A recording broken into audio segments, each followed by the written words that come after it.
Hi, I'm Aaron Moore. I'm a research technician working on the soil carbon project with Louis Schipper and other people.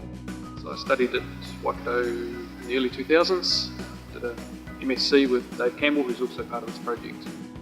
So the research we're trying to do here is, Jack is also involved with, is we're trying to determine how we can increase the amount of carbon in the soil. And our particular way of looking at this is looking at whether a mixed sward or diverse pasture of deep rooting species along with ryegrass and clover can help sequester more carbon from the atmosphere. So this research has been going now we've been on this farm for 3.5 years. Of that, the first 1.5 years were sort of an initial period of where we were just monitoring before we made any changes at all to get some baseline values. We then went through a regrassing period two years ago, and we've since been monitoring since that for the last 2 years. We're now at a point where we can probably start to make some conclusions. In terms of where we're at, we have funding for another 2 years at this point, and we will carry on measuring for 2 more years. The way this experiment will work, we're not going to get any definitive answers for a long period of time. It's not something we can get a quick answer for. So the longer we can stay here and measure, the better we'll be, the more sure we'll be able to come to our conclusions. Alright, so I'm Jack Pronger.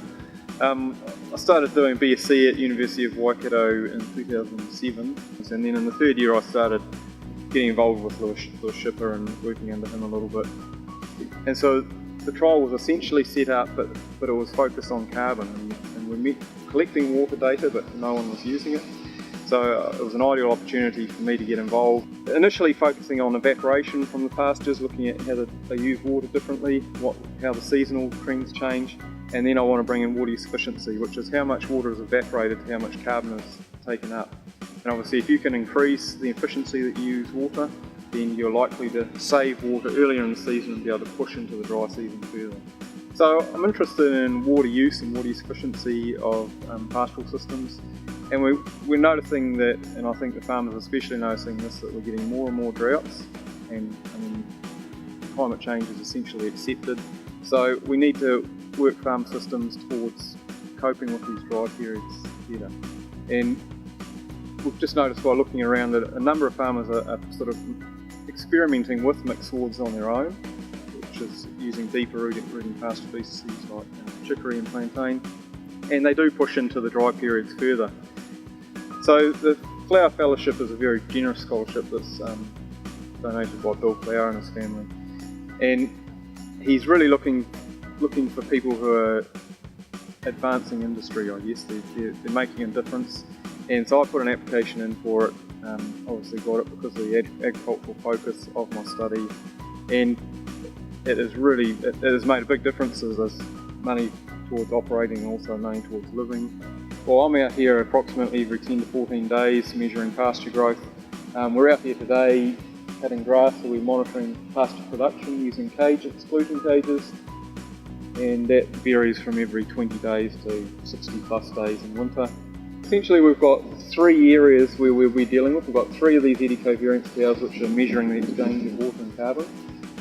So there's one here, and this is a site that's been resown into ryegrass, so sprayed out and resown. There's an old ryegrass site down the back of the farm, which is just we've simply just established a tower and we're measuring over that. And then there's the mixed-sward site right down the back there, where the ryegrass pasture was sprayed out and the new mixed-sward's been established.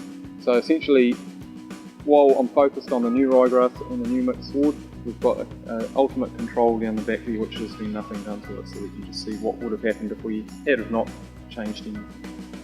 Okay, so we've got a sonic anemometer which measures the wind speed very quickly, so we're measuring at 20 Hertz, so that's 20 times per second.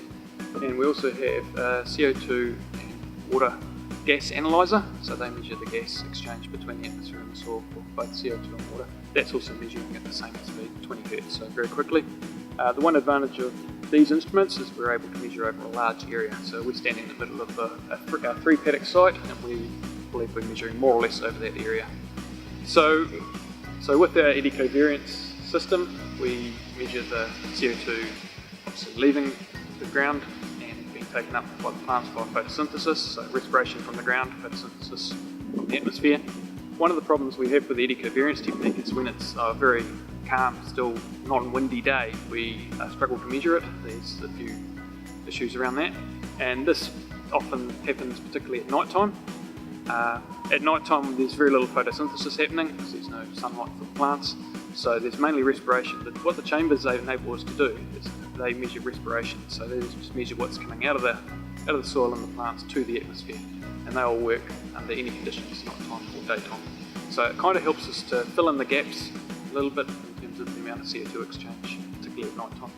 I guess the main thing from my personal perspective that we're trying to get out of this is we're trying to improve the environment and at the same time improve things for farmers. We can change the system how we want, but if it reduces the amount of grass that farmers grow, hence the amount of milk they produce, they're not going to be interested in it. So we have to be able to prove that we can produce the same amount of pasture from either system. So the most interesting thing that's came out of my research so far, as I said, I'm beginning by focusing on evaporation, is that the mixed-sward pasture, which includes the chicory and plantain and lucerne, over the first 12-month period that it was sown, evaporated less water than the ryegrass system, while producing the same amount of biomass for the animals grazing. This research has the potential to increase pasture production into dry periods, so I should be able to, from the measurements we are doing, we should ultimately end up being able to tweak systems so that they perform at their peak and use water most efficiently to push further into droughts. So for this is going to be important moving forward for farmers, because as they've already noticed, we've had 3 dry years in a row and there's probably more to come, and so there's potentially quite an economic gain for farmers